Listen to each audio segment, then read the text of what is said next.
നമുക്ക് ചുറ്റുമുള്ള മറ്റ് ചെടികളെ അപേക്ഷിച്ച് വ്യത്യസ്തമായ ഒരുപാട് സ്വഭാവ സവിശേഷതകളുള്ള ഒരു ചെടിയാണ് ഓർക്കിഡ്. അതുകൊണ്ട് തന്നെ ആദ്യമായി ഓർക്കിഡ് വളർത്തുന്നവർക്ക് ഇവയെ എങ്ങനെ പരിപാലിക്കണം എന്നതിനെക്കുറിച്ച് ധാരാളം സംശയങ്ങളുണ്ടാവും. ഇവയുടെ പ്രത്യേകതകൾ മനസ്സിലാക്കി അനുയോജ്യമായ സാഹചര്യങ്ങൾ നൽകിയാൽ അതിമനോഹരങ്ങളായ പൂങ്കുലകൾ വിരിയുന്ന ഓർക്കിഡ് ചെടികൾ നമുക്ക് എല്ലാവർക്കും എളുപ്പത്തിൽ വളർത്താൻ സാധിക്കും. ഓർക്കിഡ് വളർത്തുമ്പോൾ ചെയ്യരുതാത്ത 6 കാര്യങ്ങളാണ് ഇന്നത്തെ വീഡിയോയിൽ വിശദീകരിക്കുന്നത്. ഓർക്കിഡുകൾ എപ്പിഫൈറ്റിക് പ്ലാന്റ്സ് ആണ്. അവയ്ക്ക് വളരുവാൻ മണ്ണിൻ്റെയോ ചകിരിച്ചോറിൻ്റെയോ ആവശ്യമില്ല. മറ്റു പ്രതലങ്ങളിൽ പറ്റിപ്പിടിച്ച് വളർന്ന് ഏറിയൽ റൂട്ട്സ് വഴി അന്തരീക്ഷത്തിൽ നിന്നും വെള്ളവും പോഷകങ്ങളും വലിച്ചെടുത്താണ് അവ വളരുന്നത്.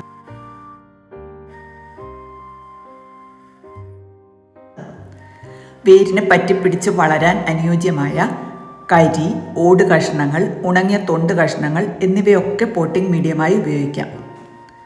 ഓർക്കിഡുകളെ മണ്ണിൽ നട്ടാൽ വേരുകൾക്ക് വായു ലഭിക്കാതെ വരികയും അധികം താമസിയാതെ തന്നെ ചെടികൾ നശിച്ചു പോവുകയും ചെയ്യും.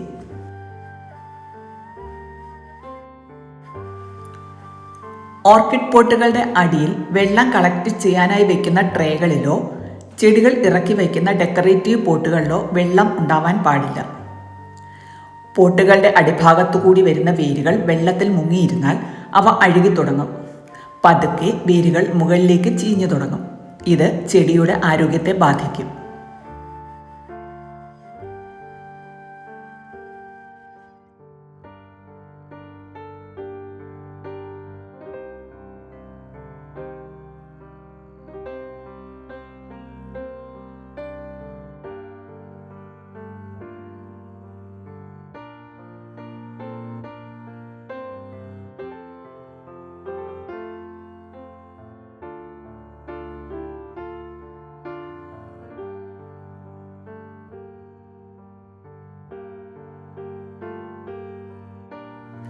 പൂത്തു നിൽക്കുന്ന ചെടികൾക്ക് വെള്ളം ഒഴിക്കുമ്പോൾ പൂക്കളിൽ വീഴാതെ ശ്രദ്ധിക്കണം. മഴക്കാലത്ത് വെള്ളം പൂക്കളിൽ വീഴാത്ത വിധത്തിൽ ചെടികളെ മാറ്റിവെക്കണം. ഓർക്കിഡ് പൂക്കൾ വാടാതെ ദീർഘനാൾ നിൽക്കുമെങ്കിലും അവയിൽ വെള്ളം വീണാൽ പെട്ടെന്ന് കൊഴിഞ്ഞു പോകും.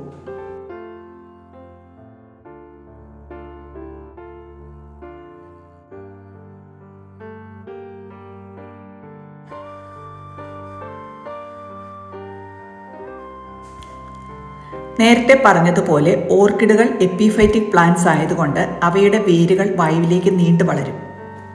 നമ്മൾ ചെടി നട്ടിരിക്കുന്ന പോട്ടുകളുടെ സൈഡിലൂടെയും മുകളിലൂടെയും ഒക്കെ അവ പുറത്തേക്ക് വളരും. പുറത്തേക്ക് വളരുന്ന ഈ വേരുകളെ മുറിച്ചു മാറ്റരുത്. നല്ല ആരോഗ്യമുള്ള വേരുകൾ ഉള്ള ചെടികൾ നന്നായി വളർന്നു പൂവിടും.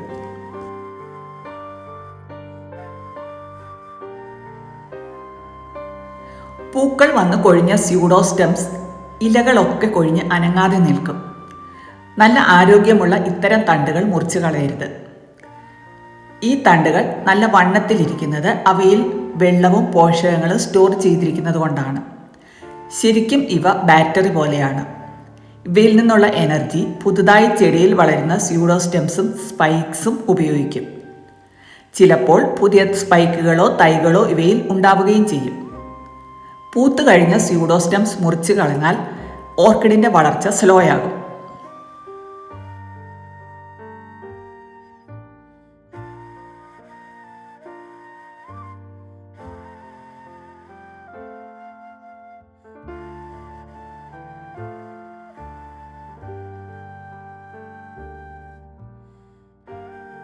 പൂവുണ്ടെങ്കിലും ഇല്ലെങ്കിലും എല്ലാ ദിവസവും ഒരു പ്രാവശ്യം എല്ലാ ചെടികളെയും ശ്രദ്ധിക്കണം. അപ്പോൾ വെള്ളത്തിൻ്റെ കുറവ്, സൂര്യപ്രകാശത്തിൻ്റെ ആധിക്യം, രോഗകീടബാധ, ഒച്ചിൻ്റെ ആക്രമണം തുടങ്ങിയവയൊക്കെ നമുക്ക് ആദ്യം തന്നെ നോട്ട് ചെയ്യാനും കൂടുതൽ രൂക്ഷമാകാതെ ചെടികളെ രക്ഷപ്പെടുത്തിയെടുക്കാനും സാധിക്കും. വീഡിയോ ഇഷ്ടമായെന്ന് കരുതുന്നു. അഭിപ്രായങ്ങളും നിർദ്ദേശങ്ങളും ദയവായി കമൻറ്റ് ചെയ്യുക. മറ്റൊരു വീഡിയോയുമായി വീണ്ടും കാണാം. Thanks for watching.